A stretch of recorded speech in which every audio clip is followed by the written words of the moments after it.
I really learned a lot from this manga. It taught us so many biological knowledges in a very interesting way. It started with a girl, Kumi, who wanted to lose weight, and then her crush took her to a lab, and there was a professor put an robot cat into her body to see the parts of her body. In the first chapter, we can learn the components of a cell, its functions, also protein synthesis, metabolism, energy production, and photosynthesis. At the beginning of the chapter 2, it gives us an example of carbon cycle that, like, we eat the potatoes, expire the CO2, the plants absorb the CO2 to produce the potatoes that we can eat.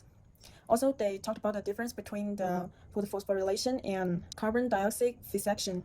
And also we can learn that NADHP is synthesis in order to create ATP. In the third chapter, we can learn several lipids. For example, neutral lipids, phospholipids, glycolipids, and steroids. And we can learn that lipids is equal to fat. Then the professor left some homework.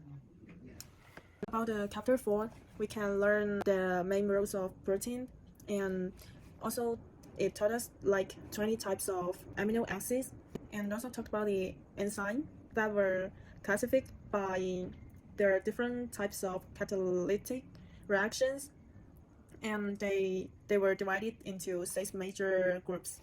For the 5th chapter, the professor told us the nucleic acids were the genetic material of a cell, or the substances that store the information known as genes. Genes are part of DNA, the part that acts the blueprint for proteins.